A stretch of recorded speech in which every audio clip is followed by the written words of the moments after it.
ಸಾಂಖ್ಯಯೋಗೌ ಪೃಥಕ್ ಬಾಲಾಃ ಪ್ರವದಂತಿ ನ ಪಂಡಿತಾಃ ಏಕಮಪ್ಯಾಸ್ಥಿತಃ ಸಮ್ಯಕ್ ಉಭಯೋರ್ವಿಂದತೆ ಫಲಂ ಯತ್ಸಾಂಖ್ಯೈಃ ಪ್ರಾಪ್ಯತೆ ಸ್ಥಾನಂ ತದ್ಯೋಗೈರಪಿ ಗಮ್ಯತೆ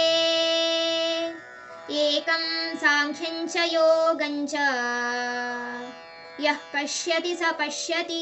ಈ ಆತ್ಮ ಸಾಕ್ಷಾತ್ಕಾರದ ಸ್ಥಿತಿಯನ್ನ ಯಾವ ಯೋಗಿಗಳು ಜ್ಞಾನಯೋಗವನ್ನ ಪಾಲಿಸ್ಕೊಂಡು ಪಡಿತಾರೋ ಅದೇ ಸ್ಥಿತಿಯನ್ನ ಈ ಕರ್ಮಯೋಗವನ್ನ ಅಭ್ಯಾಸ ಮಾಡಿದ್ರು ಸಿಗತ್ತೆ.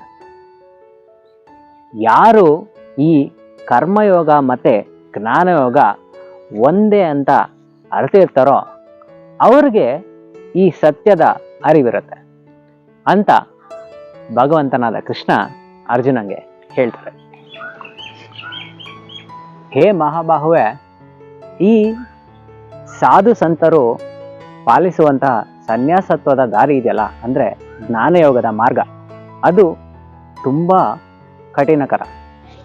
ಆದರೆ ಈ ಕರ್ಮಬದ್ಧವಾಗಿ ಕೆಲಸವನ್ನ ಮಾಡಿಕೊಂಡು ಶ್ರದ್ಧಾ ಮತ್ತೆ ಭಕ್ತಿಯಿಂದ ಕರ್ಮಯೋಗವನ್ನ ಪಾಲಿಸಿದ್ರೆ ಅದರಿಂದ ಈ ಆತ್ಮ ಸಾಕ್ಷಾತ್ಕಾರವನ್ನೇ ಪಡಿಬೋದು, ಅಂದ್ರೆ ಬ್ರಹ್ಮನ್ ಸ್ಥಿತಿಯನ್ನ ಹೊಂದ್ಬೋದು ಅಂತ ಭಗವಂತನಾದ ಕೃಷ್ಣ ಇಲ್ಲಿ ಹೇಳಿದ್ದಾರೆ.